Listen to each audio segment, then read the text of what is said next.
As I mentioned, this is a 5-part series on intergenerational wealth. Part 1 is today, and I've titled it Shirt Sleeves to Shirt Sleeves in 3 Generations.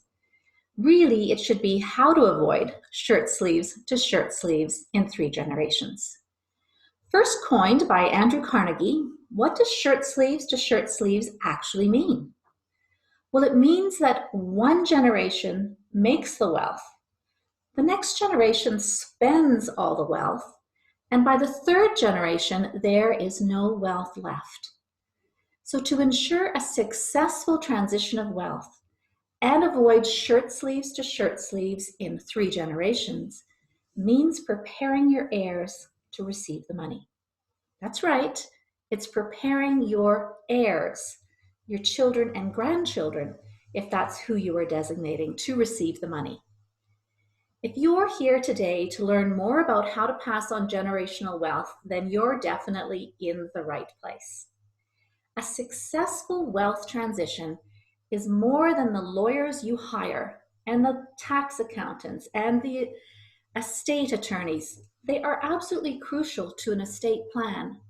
But the reason why most estate plans or intergenerational wealth fails is because of a lack of preparation on the heirs. So to avoid shirt sleeves to shirt sleeves in 3 generations, then, it's all about teaching your heirs how to steward money. I'm going to show you today how to pass on money values to your children and how to avoid the common mistakes I see today parents and grandparents making. Feel free to use the chat box at any time. I will try to get to those questions or comments during this webinar. But if you don't get a chance, or if I don't get a chance to answer those questions, please just send me an email after this presentation. It's going to be on every slide, information@networkthinking.com, and I'll make sure that I get back to you. As we start our time together today, please do yourself a favor, turn off any distractions, and engage in the material being presented. So a little bit about me, if you don't know who I am, I'm just going to move my tiny little box here that I'm now speaking out of down below. There we go. For those of you who don't know me, my name is Susan O'Brien, and I am the creator of the Net Worth Thinking Lens and author of A New Way Forward for Wealth Management, Net Worth Thinking. For over 22 years, I've been building financial plans focused on leading families to successful wealth transitions and to pass on generational wealth. I'm not just teaching others how to pass on generational wealth, I'm also doing it myself. And so you can see my little story here, the people that are most important to me in my life, my children and my grandchildren. From left to right is my son Austin. He's there on CTV as a defense lawyer. My son Alex with his beautiful daughter Summer. If you go to the far right, you can see my daughter Caroline and Aaron, who got married last year. And just below that is my son Andrew as we were surfing in Hawaii. The middle picture is myself with my partner Peter and my and his grandchildren. I'm going to talk a little bit more about blended families as we get into this, but I just wanted to lay the framework that I have made a lot of the mistakes that I'm going to go through today, and I'm in the midst of a generational wealth transfer myself. If you, again, want to use the chat box, you can tell me who's important in your life or what concern you have about the people in your life. We talked about that this webinar is all about preparing your heirs, so preparing your grandchildren and your children to receive the wealth. So avoiding shirt sleeve to shirt sleeves is preparing the heirs to receive the wealth. But how do you do that? That's the million-dollar question. What I'm going to equip you with today is a framework to look at your entire family's net worth and what it means to you. And so I've created a framework, a decision-making framework. And that decision-making framework is called the Net Worth Thinking Lens. And it comprises of 4 parts. If you go to the top left, you'll see the glasses. So there's a pair of sunglasses there. That's the focus lens. In the focus lens, I'm trying to determine what's really important to you, what money means to you. What kind of wealth transition do you want? How much do you want to give to children? How much do you want to give to charity? What are your values? What are your money values? What are your life values? That's our focus lens. The next one, the magnifying glass, just to the right, function lens. So what is the function of your wealth, or the process where you analyze strategies and make decisions?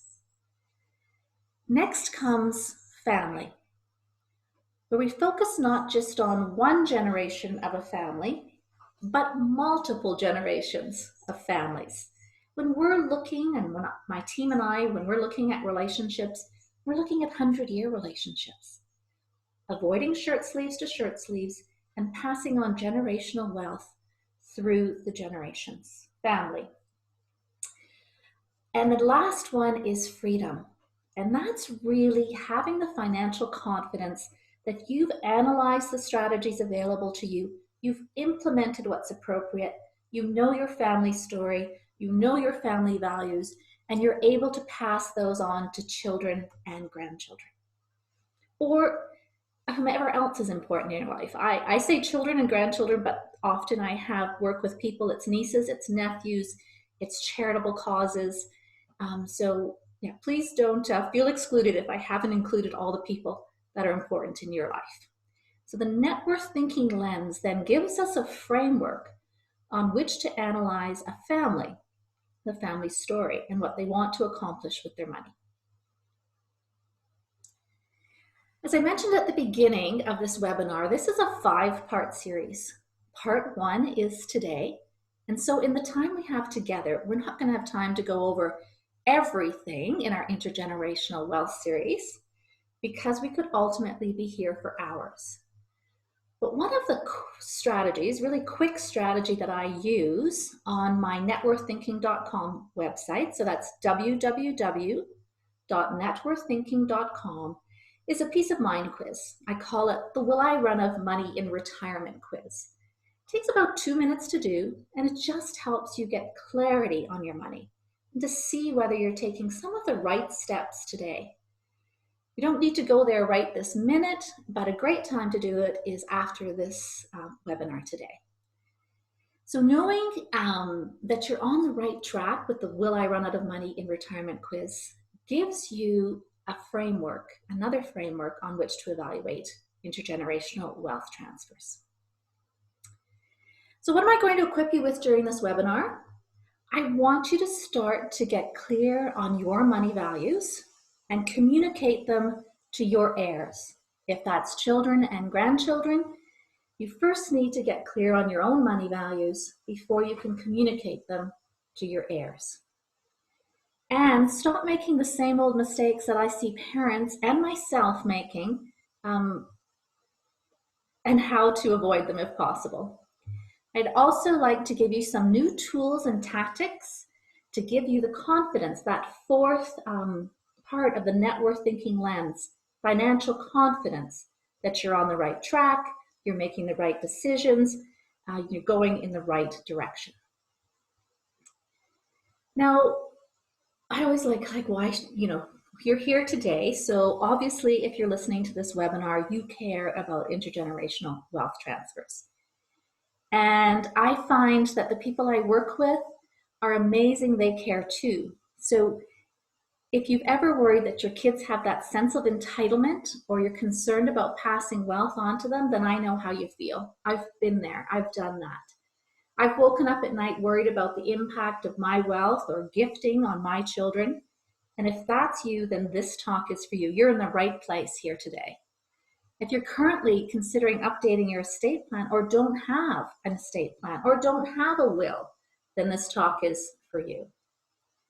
I've had lots of these concerns. I've seen lots of parents have these concerns, and let's try to alleviate some of those concerns. Once again, you have a chat box. If you want to put in some of your specific concerns, what's keeping you up at night, please feel free just to put it in the chat box. If I don't get to it, I will get to it after the webinar. So, what is stopping people from achieving a successful wealth transition? So I just always like to think of, how many people would put up their hand and say they're overworked or overstressed or too busy? How many people maybe listening on this webinar today are caregivers of children or elderly parents? I find often people just don't know where to start. They know they should be doing something, but something is holding them back from achieving a successful wealth transition. And the one that makes me the saddest is that I come across people that feel that advisors do not either have their best interests at heart or they do not have the knowledge to successfully transition wealth from one generation to another. These might be some of the things that are stopping you from achieving a successful wealth transition. We're going to go through a story in a little while and we'll see what stopped Katherine and David from achieving a successful wealth transition. So once you implement what you learned today, you'll start to feel more confident in avoiding some of the mistakes parents make, or at least recognize some of the mistakes. I try to do that myself, recognize some of the mistakes I'm making and not continually making them. You will start to know and explore better ways of transitioning wealth. You'll stop that spinning in your head or that wake up at 3 o'clock. Is there something more I should be doing? I don't know where to start. And you will start to understand that in successful wealth transitions, it's all about creating the heirs, the preparedness of the heirs to receive the money.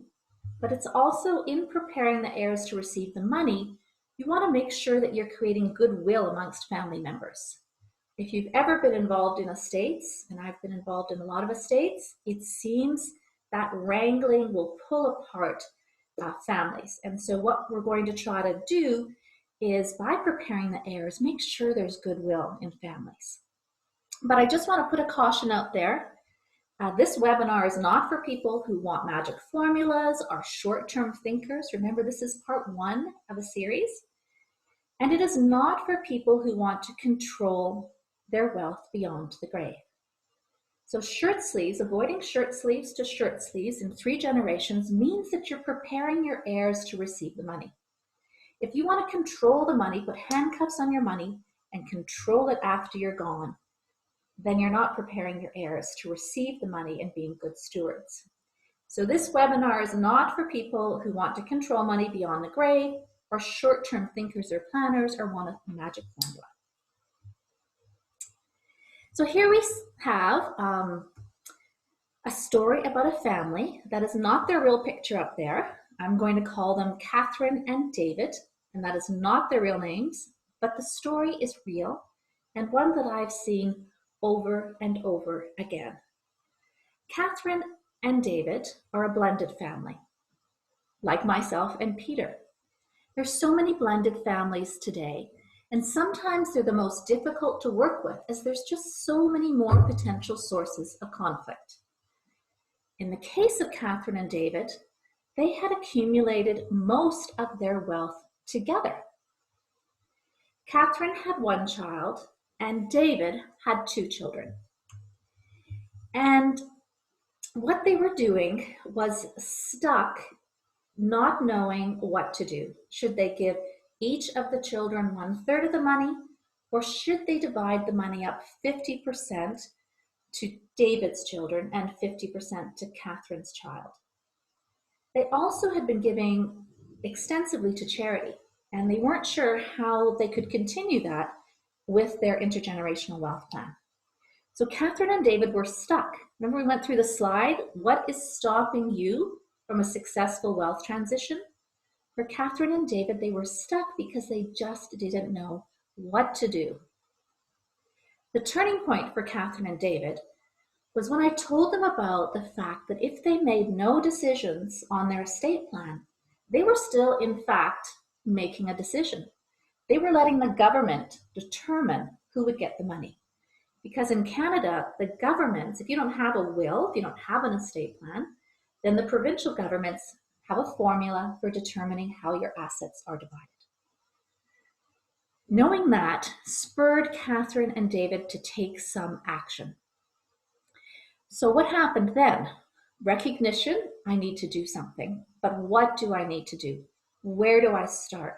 Who do I turn to? And that's when I came in and started to go through the framework that I explained at the beginning, the net worth thinking lens. That framework starts off with focus. So I could take a deep dive with Katherine and David to find out what the focus, what the purpose of their wealth was, what their money values were, what the meaning of money was to them, how much to give the children, to give them a hand up, but not a handout, how much was too much, how much was not enough. We went through their charitable intentions. We also went through the 3 heirs who were going to receive the money and their financial readiness to receive the money.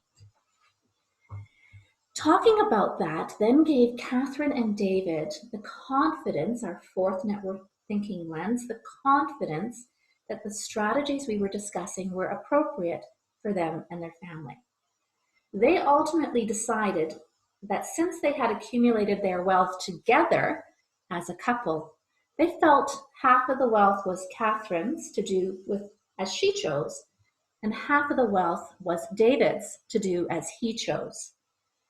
So what they decided, and there's no right or wrong here. Katherine and David decided this way, you may decide a different way. It's all about you, your wealth, your values. They decided that they would go down through the bloodline. So Katherine's 50% of the wealth would go to her one child, and David's 50% of the wealth would go to his 2 children. The relief they felt, the peace of mind they felt from finally having an estate plan that they had talked about, that they had looked at, that reflected their values, was immense. But still, to avoid shirt sleeves to shirt sleeves in 3 generations means that we now had to prepare the heirs to eventually receive the money.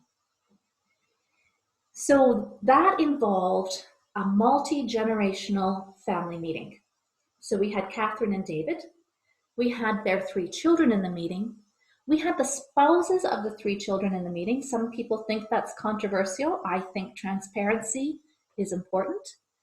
We had Katherine, David, the 3 spouses, and 2 of the older grandchildren. And as we started to prepare the heirs to receive the money, complete transparency about the 50-50, the charitable intentions, what Katherine and David still wanted to do, and we could then start to work with each of the children to become more financially confident and better stewards of the wealth. So Katherine and David, something may be holding you back, but maybe remembering Katherine and David's story that many people that I work with are stuck. And they're stuck for different reasons, and they need to get unstuck in order to have a successful wealth transition. I mentioned at the very beginning that I would talk about some of the mistakes that parents are making today. And these are some pretty big mistakes that I've struggled with, and I've seen other parents struggle with too. I always know it's not what I say, but my actions that will determine if my children learn and become financially confident adults who can differentiate between wants and needs, live a fulfilling life, are responsible stewards of the family wealth, and eventually pass it down for generations to come. Just going to move my little box again because it's obscuring the slide here. There we go. So we don't have time to go over all of these big pillars of mistakes parents make, but I'm going to focus on the first 2. So let me go through them right now, high level, and then we're going to focus on the first 2. And the reason we're going to focus on the first 2 is because that's where it all starts. So the number 1 big pillar that I see parents making mistakes is compromising on their integrity. And we're going to go through a story of compromising on integrity. The second one is being generous to a fault. And again, I'm going to take you through a story about being generous to a fault. Number 3, 4, and 5 we'll tackle in future webinars, but they are isolating your children from reality. So we're going to bring in future webinars the use of philanthropy to teach children how to be good stewards of wealth.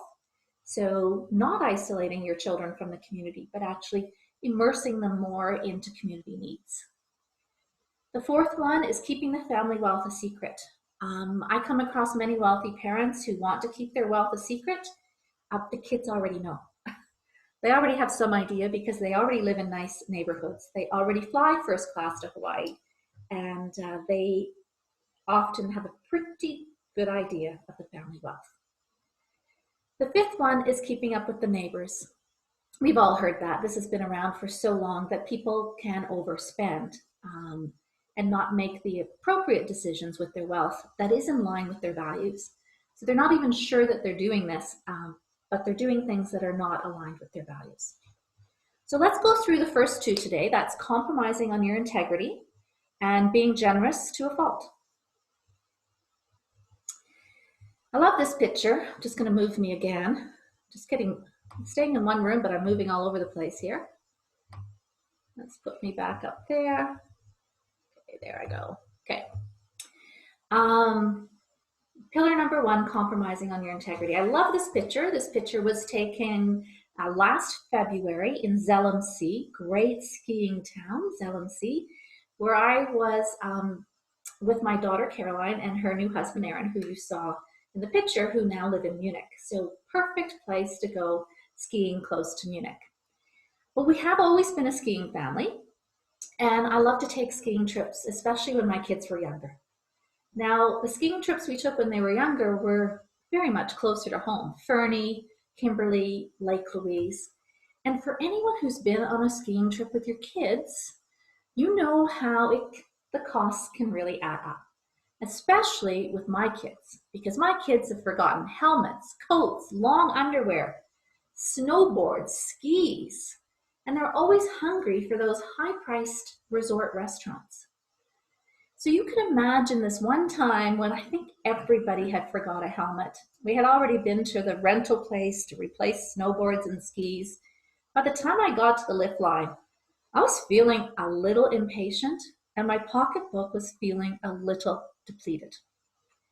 In front of us in line was another family, and when it came to buy lift tickets, they said to their daughter, "Just pretend you're 12 and we can get a lower price."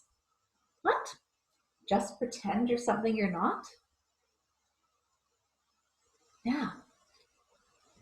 My children are perceptive, as your children are probably perceptive too. They picked up my feelings, and they also heard what was going on in front of them. So my son turned to me and he said, "Mom, don't worry. I'll just pretend I'm 12 too, and then you can save some money on my lift ticket." And this story has always resonated with me because it really brought home that our actions speak louder than words. And I obviously did not compromise on my integrity. I spent the extra $10 to buy the 13-year-old lift ticket. But it just reminds me not to sell my integrity for $10, $100, $1,000, $100,000, or $1 million. Values, preparing your heirs, passing on your values is very important. Now, this story may resonate with you or may not resonate with you, or you may say, "I would never try to get a cheaper lift ticket."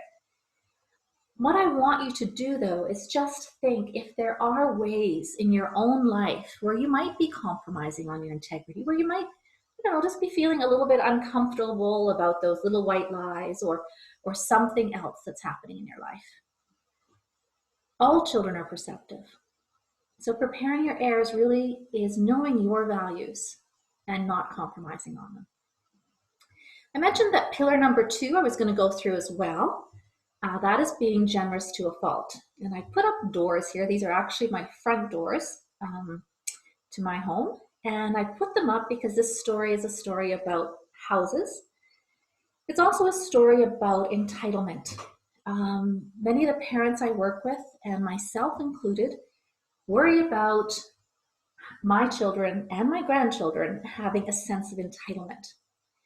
And what happened here was a man came to me, let's call him Jerry, came to me. Jerry came to me in his 70s, He was a tech entrepreneur, very wealthy individual. And all along in his life, he had been gifting to his children on a very generous level. And the children were now in their 30s and 40s. And he'd been so generous to them that he had bought them all houses. He was paying their property taxes, their utility bills. He was sending all the children to private school. And he felt that he actually might be putting his own retirement at risk. And so, same as Katherine and David, same using the network thinking lens framework, took him through a deep dive as to what was really important to him. How are the children going to be good stewards of the wealth? Were the children good stewards of the wealth now? And discovered that in a family meeting again, same as with Katherine and David, a big family meeting, that the children did actually feel a strong sense of entitlement. And the dad, too bad dad was kind of running out of money. It didn't really matter to them. So I love to gift to my children. I know a lot of parents who do love to gift to their children, but children need to determine between wants and needs. And sometimes, and I find this is a big tendency for me, is because I do want to be overly generous. But I am not helping my children by being overly generous. I am not preparing them to be good stewards of the wealth. And I could even be putting my own retirement at risk. So this pillar number 2, this big mistake that parents make, I make too, and I really have to check myself if I want to give them too much or what's not appropriate. Now, lots of parents do give. There's lots of studies showing just how much parents do support adult children. And that can be perfectly fine. So, I've paid for undergraduate degrees. I'll help with weddings, down payments. Lots of parents do that. But it's when you're overly generous, when you're being generous to a fault. And only you can decide that in your own life and with your own children. So I went through pillar number 1 and pillar number 2. Again, use the chat line or email me, information@networkthinking.com.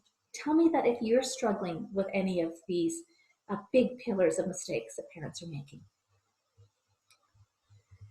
So, successful wealth transitions. Talked a lot about our focus lens, talked a lot about our family lens, talked a lot about our freedom lens. To have a successful wealth transition, and I'll repeat it, is not just having the best lawyers and accountants you can have.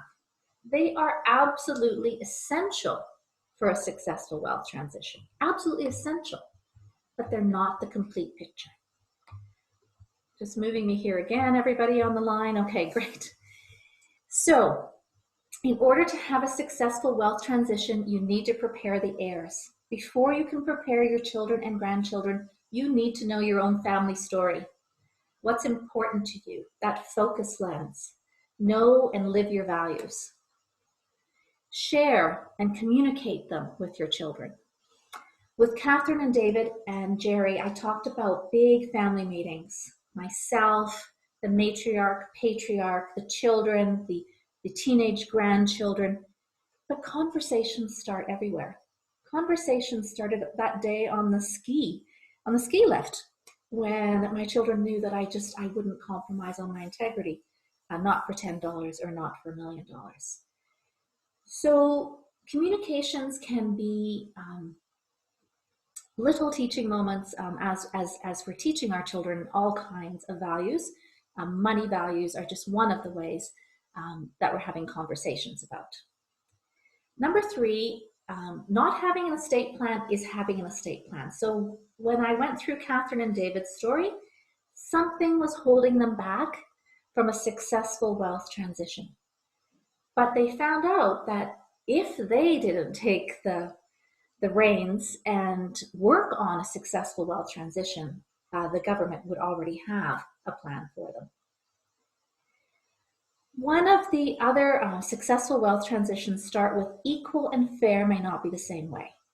So some parents in Katherine and David's situation would have divided their money 1/3, 1/3, 1/3. Remember, Katherine had 1 child and David had 2 children. And they would have said, and some parents do, 1/3, 1/3, 1/3. That is equal, equal. In Katherine and David's situation, they thought it was more fair to divide the wealth down the family lines or through the bloodlines. So a lot of parents struggle with this even when they're not a blended family, but they have different children with different careers, maybe artists and accountants, and have different lifetime earnings of money. Successful wealth transitions also start with understanding the consequences of gifting. So I went briefly through Jerry's story about gifting so much to his children through life that they had a very strong sense of entitlement, that they deserved it and he should keep continuing, even though he himself was putting his retirement at risk. And the last one is having money conversations. I did touch on that a little bit in number 2, but having money conversations either led by a facilitator like myself or in smaller teaching moments. So successful wealth transitions start with know and live your values. Share and communicate them to your heirs, your children, your grandchildren, or charitable institutions. Knowing that not having an estate plan, you actually have an estate plan, equal and fair may not be the same. Understand the consequences of gifting, and once again, transparency, have money conversations. So how do we continue the journey here? Continue the conversation. Throughout this presentation, I've showed you that successful wealth transitions are more than hiring the best lawyers and accountants. Successful wealth transitions are about preparing your heirs, your children and grandchildren to receive the money. We went through some of the pillars of mistakes parents make and some solutions around them. Some of you on this call today may be ready to have a conversation about intergenerational wealth transfers. If so, please email me at information@networththinking.com. But some of you may not be yet prepared to have conversations on intergenerational wealth transfers. And there I would just direct you to the 2-minute quiz, the Will I Run Out of Money in Retirement quiz. I'll give you a little picture of where you stand today. And also to tune in to the upcoming webinars that I'm going to be having. As I mentioned, it's a 5-part series. The upcoming webinar part 2 on the Intergenerational Wealth series is October 29th at 1 p.m. Last Thursday of the month. It's going to be the dates for this series. And I'm going to be covering some of the material that I did not cover today, as well as 5 actions that high net worth parents should stop to better empower their children and increase their children's financial confidence. So upcoming webinar part 2, October 29th at 1 p.m. I just want to say thank you for sharing your time with me today. If you are still on the call, I know that there are so many distractions right now. People want to tune in and then they tune out. If you're still with me on the call, then I have a small gift for you. Just email me at information@networththinking.com and I'll send you out a copy of my book, A New Way Forward for Wealth Management, Net Worth Thinking. It has been an absolute pleasure to be here with you today on this webinar, and I wish you the best on your successful wealth transition. Thank you very much.